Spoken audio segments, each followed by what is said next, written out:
This little light of mine, I'm gonna let it shine. Oh, this little light of mine, I'm gonna let it shine. This little light of mine, I'm gonna let Fear and violence were commonplace during the Civil Rights Movement. Holy Child Jesus Parish and School in Canton, Mississippi, found itself at the heart of the struggles. In 1966, during a peace march led by Martin Luther King Jr., parishioners were threatened, bombed, and tear gassed because of the color of their skin.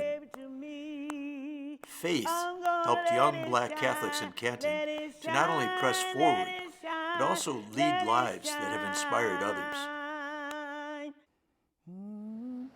It was a sight to behold, all these young people in here being orientated and getting ready to go on the marches and go to jail and be locked up. And they came and sacrificed for us here in Canton, this community. It was a good time, dangerous but good. Mamie McClendon Chin grew up attending Holy Child Jesus Parish in Canton, Mississippi. As a young adult during the Civil Rights Movement, she learned that we must never stop working for a better world. In 1993, she became the first African American woman to be elected Madison County Justice Court Judge. At the Freedom House, site of Civil Rights era bombing in Canton, Judge Chin describes what she experienced leading up to the attack. They had kept saying that they were concerned about the Klan coming, and that they just knew they were going to come and try to bomb them or burn them out of here. And lo and behold, one night, they did exactly that.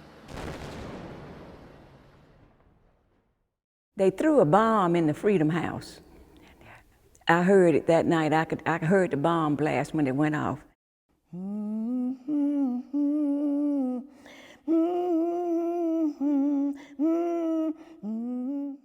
Myrtle Jean Otto also grew up at Holy Child Jesus Parish. She sang with its choir and enrolled in the parish school.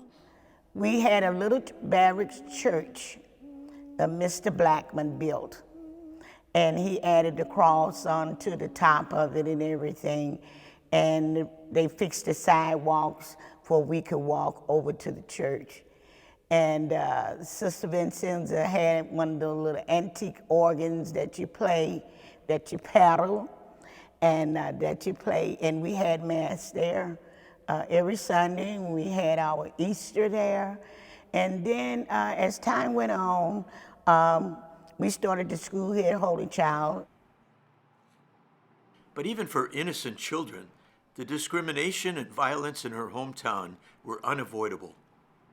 We always prayed for peace, because we prayed every morning before class started, and we prayed at the end of the day.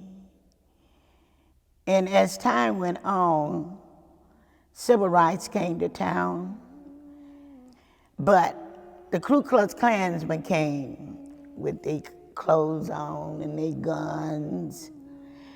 They started shooting. They were shooting tear gas and all that, and everybody started running.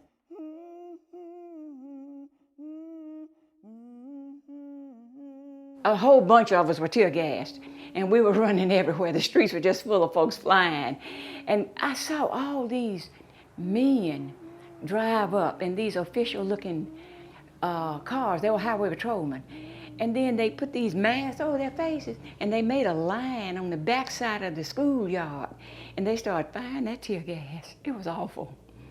It was terrible.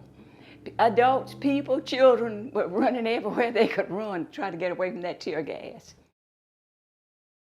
Martin Luther King was here, and they the one had the faith. They had the faith. They had the faith enough to come help people get registered, go to different homes, be threatened and all that. But we'll be right behind them. We didn't know how much danger we was in, but God protected us. He had his shield around and protected everybody. Yes. Done made my vows to the Lord, and I never will turn back. I will go This photo is in our sacristy of our church here, Holy Child Jesus.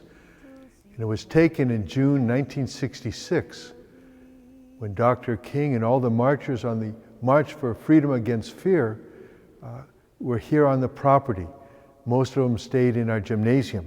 And this was also some of the youth of our area and of our church who joined other youth that came for the event. That was one of the early marches of civil rights.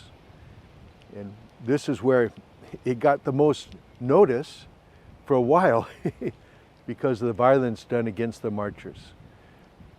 Over at the school, were people just running and running into homes wherever they could. Some young people talked to me that were young at that time, I should say.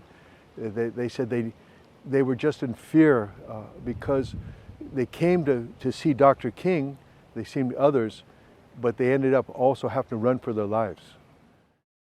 Sometimes I level to the ground, see what the end will be. During the struggle for freedom and human dignity, faith gave the young people of Canton the strength to overcome the violence and the hatred that their young eyes were witnesses to. You have to make me strong. If you don't have faith, you don't have nothing.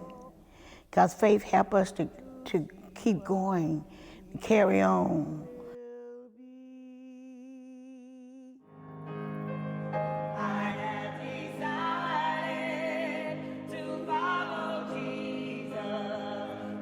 It was scary, but then again, it was a lesson to be learned. Don't let nobody stop you. Don't let nobody turn you around to get your freedom, just like they have freedom. We're supposed to have freedom too. We're supposed to have the right to choose to do the good things in life and have a good education.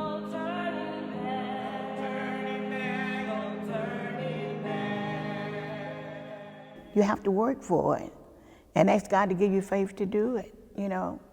So faith is it's a powerful thing, faith is. If you miss me from singing down here, you can't find me nowhere. Come on up to bright glory, I'll be singing up. When I was a child, I knew it had to be a better world, a fairer world when it comes to how we were being treated. I was a young adult at the civil rights, the action time, and I would not take anything for having been alive and living and as much a part of that as we could be. I actually thank God that I was alive and well and able to be a participant in the early movement here in Canton. It was a blessing. I may not have known it as a blessing right then and there at the time, but it was a blessing. I'll be praying up there. I remember being very, very excited, somewhat fearful, and filled with a hope that I had never had or experienced. I want the church to be really, really cognizant of the impact they have on people like me. The church was a refuge where I could go and the other Catholic individuals and other folks, not only just say Catholic people, but the church and the sisters, we felt that we could come, we could go, and we could talk, and we would be listened to, and we would be, in a sense, safe. I simply would not have made it without the church, without the priest, without a sister. And they acknowledged us as being somebody. The church can really play a vital role in this ongoing struggle, because it absolutely is ongoing. Shine, shine, shine, oh yeah, I'm gonna let Catholic Extension has proudly supported Holy Child Jesus Parish from the civil rights times to the present day.